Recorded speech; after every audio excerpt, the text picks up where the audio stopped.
Hey YouTubers, it's Charlie. This is going to be my Flash episode 5 video, all about Dr. Light and pushing into a big confrontation with Zoom. So just careful for spoilers if you haven't seen the episode yet.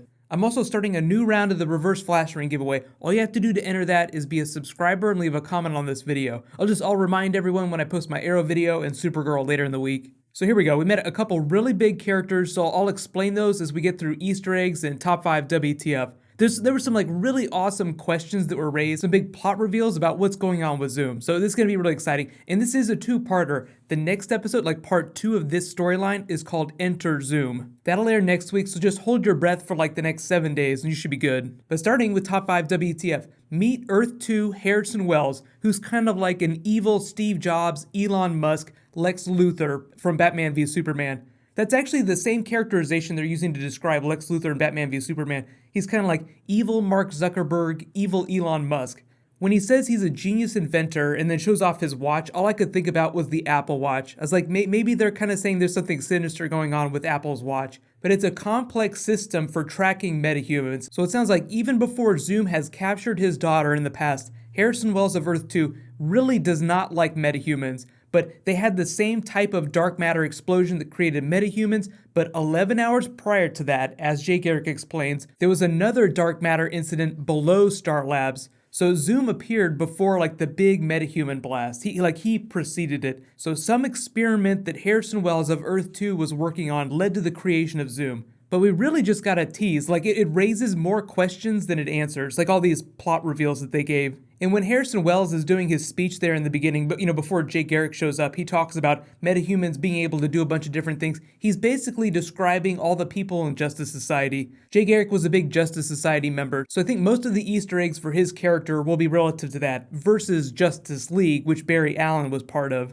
But on to number 4, meet Jessie Quick, who is Earth 2 Harrison Wells' daughter. Now, she is a speedster in the comic books. Don't know if she's going to get Speed Force powers on the TV show. It might just be a change from the character, but it's a huge Easter egg, and it's so much fun to see her on the show. And I was so happy at the end of the episode when she was still alive, because it seemed like Harrison Wells was really after metahumans. He really wanted to kill all these metahumans, take them down. And it could have been because one of them either killed his wife or his daughter. And now we know that Zoom has captured his daughter. We still don't know what happened to his wife, though. So hopefully episode 6, being the Enter Zoom episode, the part 2 of this, we'll find out what's going on with Jessie Quick, why Zoom captured her. It seems like Zoom hates Harrison Wells for some reason. Otherwise, he would probably just kill his daughter. He probably wouldn't keep her captive. So he must need him for something. And Jay Garrick is very pure of heart, so if he doesn't trust Harrison Wells, says that he has secrets, there's definitely something that we don't know about him yet.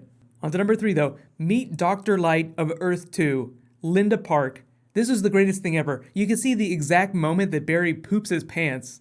Oh hey, it's my ex-girlfriend, who is a metahuman and a villain. The really important thing with her character, I think, is establishing that she's not a psychopath like some of the other metahumans we've run into. She's not like Sand Demon. She's only going after Flash because she's more afraid of Zoom. Although all the other metahumans are afraid of Zoom. She just wants to get out of town. She's like, please, just let me go. Just let me take the money and get out of here. But here's where things get a little bit more complicated. She says that she needs to kill Earth 1 Linda Park, her doppelganger, in order to get free of Zoom. Why is that so important? What does the doppelganger have to do with Zoom? But the interesting thing is that Zoom knew about Barry's relationship with Earth 1 Linda Park, presumably without coming to Earth 1, unless he was secretly scoping Barry out without Barry knowing about it. Unless he's an evil version of Barry and has some weird Cisco-type connection to him, he can sense what Barry has done in the past, he might be from the future. There's really fewer and fewer possibilities now. So if you're thinking that this is Earth 2 Barry, the chances just slowly rose a little bit. I mean, it's not a guarantee, but think about it this way. If Harrison Wells knows that he created Zoom, why hasn't he said anything about who he thinks Zoom is? Jay Garrick finally started to have that conversation with Caitlin, what's different about your Earth? Tell me more about it. Who's there? Who's different?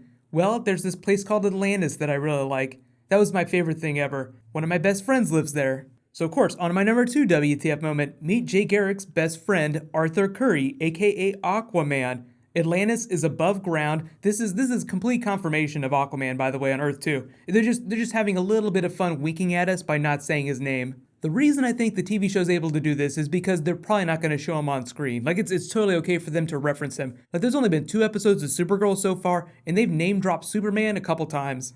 But also in the same vein, we finally meet Hawkgirl up close and personal. Cisco, of course, in grand fashion, face palms right in front of her, like, oh, hey, you're asking me out. How wonderful. I can't wait to see what Hawkman says about this when he sees them together on a date. And remember, episode 8 is the Vandal Savage episode. We're getting really close to that, so we'll actually be meeting Hawkman very soon. And just to be clear, she does not know that she is Hawkgirl. She only knows of herself as Kendra Saunders.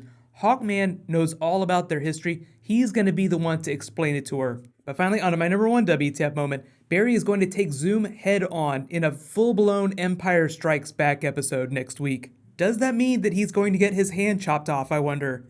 Just listen to Yoda. You're not ready for a confrontation with Vader yet.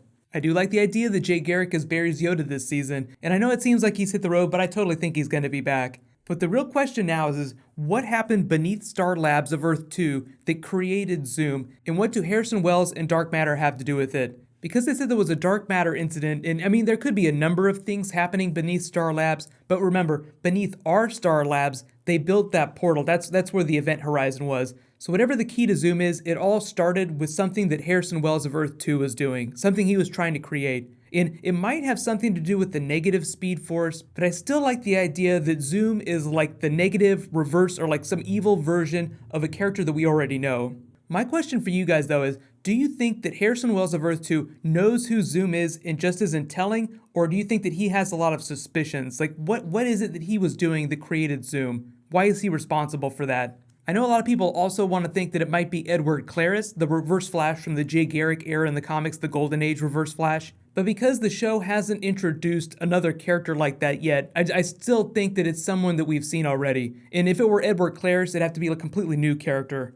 But I feel like the show's doing better than ever. Like, you know, when the possibilities of Zoom grow, despite the fact that they reveal a lot about his backstory, it says a lot about the writing. Just that I tend to find stories that are harder to figure out to be more rewarding, ultimately. It's a lot more fun to rewatch when you don't figure everything out during episode 1. And I know I haven't said a lot about the relationship comedy stuff that was going on in the episode, like Barry, Patty, Iris, but I do like what they're doing with Barry and Iris this year. Like Iris, for instance, amazing with the gun that we learned out. Like, so she's getting really interesting story stuff that has nothing to do with her relationship status. And she's the one that encourages Barry to go out with Patty. Like, they'll always be best friends. Like, Iris will always be Barry's best friend, regardless of their feelings for each other. And the literal blind date was kind of funny. I think we'll see more of that kind of stuff as the episodes get on. But I like the idea of Patty helping Barry more than Barry helps Patty. I think they just want to present her as someone who is not a damsel to be rescued at all times, which I think is great of all the female characters. But hands down,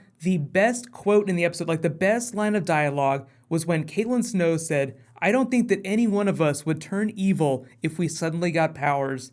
Who fell out of their chair after she said that? And more interesting than Harrison Wells outing Cisco to the group as a metahuman, I think, is the fact that his watch didn't fly off the scale as he passed by Caitlin. Like maybe the watch has to be really close to them. You know, maybe Earth 2 Caitlin is going to be Killer Frost. All I know is that the watch did not go off when he passed by Caitlin of Earth 1. And I think that that's important.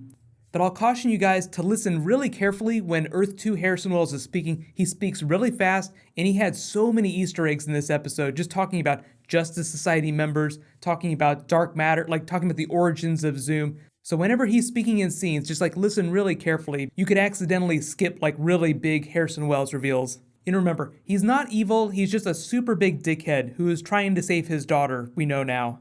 So in related news, they're also supposed to be revealing the identity of Lash on Agents of S.H.I.E.L.D., and I'm still finishing my Gotham video. So what's going to happen next is I'll finish up Gotham, post that, then I'll post Agents of S.H.I.E.L.D., and then I'll post whatever's left over. So don't worry, all those videos will post. And my Supergirl video will post on Thursday for sure.